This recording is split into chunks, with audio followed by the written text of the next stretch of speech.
আসসালামু আলাইকুম। আমি এই মুহূর্তে দাঁড়িয়ে আছি সোনারগাঁওতে। তো সোনারগাঁও ঈদগার সামনে আমি আছি এই মুহূর্তে। এই দেখছেন এই যে ঈদগাহ, এই হচ্ছে সোনারগাঁও ঈদগাহ ময়দান। তো খুব ছোট্ট পরিসরে ঈদগাহ ময়দান হলো, বাট এই ঈদগাহ ময়দানের কিন্তু একটা ঐতিহ্য আছে, কারণ যেহেতু সোনারগাঁও জেলা যেহেতু রাজা মোগলদের জেলা, তো ওই দিক থেকে আসলে এটার অনেকটা ঐতিহ্য আছে। তো আমি আজকে সোনারগাঁওর যে শীতের যে মুহূর্তটা, এটা আপনাদের একটু তুলে দেখাচ্ছি। কত সুন্দর, কত চমৎকার মুহূর্ত, যে এখানে শীতের সময়টা কিন্তু খুবই অন্যরকম সৌন্দর্য বিরাজ করে। আমি এখানে এতদিন যখন আসছি, শরৎকালের সিজনে আমি এখানে এসেছিলাম, কখনো শীতে আমার কখনো সেভাবে আসা হয়নি। তো আজকে প্রথমবার আসলে আসলাম শীতের মধ্যে। তো অনেক অনেক ভালো লাগতেছে, এখানে অনেক ভালো লাগতেছে। তো এখানে সব কিছু আসলে বলতে গেলে এত সুন্দর, এত চমৎকার।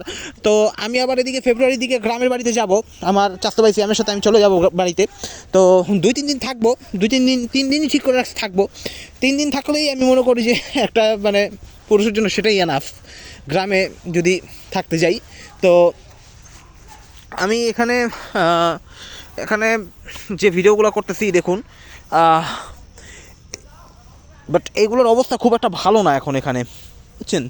দেখতে পাচ্ছেন এখানে এই যে এটা এটা আসলে ঠিক কী ঘাস আমি বুঝতে পারছি না, বাট যাই হোক আমি সামনের দিকে যাচ্ছি এখন এই মুহূর্তে। আর এখানে আপনারা যখন এখানে আসবেন তখন কিন্তু অনেক সুন্দর সুন্দর পাখি এখানে দেখতে পাবেন।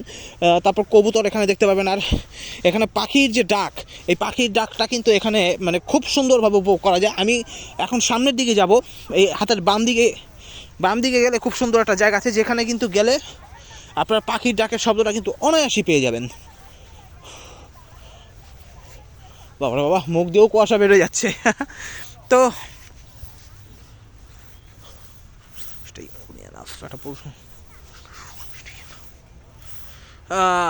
দেখছেন তো এখানে কত সুন্দর, আর খুব কুয়াশাচ্ছন্ন একটা পরিবেশ এখানে।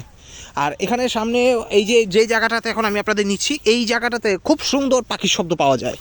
আর ভোরবেলাতেও এখানে ওই দেখুন কবুতর একটা কিন্তু এখানে দেখছি যে নাম খুব সুন্দর কবুতরটা। আর এখানে আরও কয়েকশো বলতে গেলে এখানে অনেক কবুতর আসে, কয়েকশো কবুতরই এখানে আসে বলতে গেলে। আর এখানে আমি এখন এই মুহূর্তে আবার যাবো হচ্ছে সোনারগাঁও জাদুঘরের দিকে। তো সোনারগাঁও জাদুঘরে আসলে এখানে যে আসতেছি, যে সোনারগাঁও জাদুঘরে আসলে সব কিছু খুব অন্যরকম, এবং ওখানে আমি আসলে যাব মেলার ভিডিও করার জন্য। খুব সুন্দর এখানে, মানে মুহূর্তগুলো খুব সুন্দর এখানে।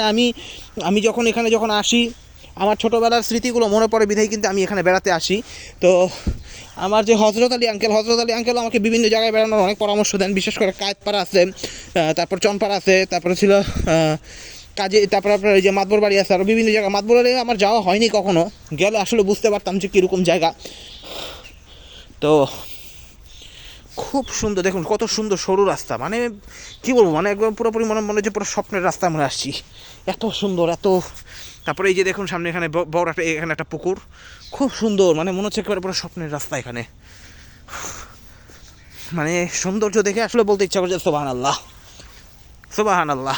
এবং দেখছেন মানে, তবে এখানে এখন অনেক দালান করা হয়ে যাচ্ছে, তো যার জন্য আসলে একটু কিছুটা হয়তো বা সৌন্দর্য কিছুটা হারিয়ে যাচ্ছে, একটু কমে যাচ্ছে আর কি।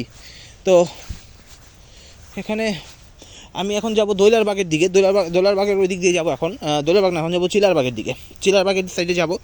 তো এখানে আসলে অনেক সুন্দর সুন্দর পাখিদের ডাক, পাখিদের শব্দ সব কিছু এখানে পাওয়া যায়। দেখুন কত চিকন রাস্তা, একেবারে পুরো সাপের মতো, একদম সাপের মতো চিকন। খুব একটু সাবধানে এখানে যেতে হবে। তো দেখেছেন তো প্রত্যেকটা কতটা সুন্দর এই দিক দিয়ে, আর কত মানে চারদিকে শুধু সবুজ আর সবুজের সমারোহ। তবে এখানে একটা সমস্যা হচ্ছে, মশার উপদ্রবটা অনেক বেশি এখানে। তবে যাই হোক, যত কিছুই হোক, আমার খুব প্রিয় একটি জায়গা এটি। তো আমি এখানে আসলাম একটু ভিডিও করার জন্য।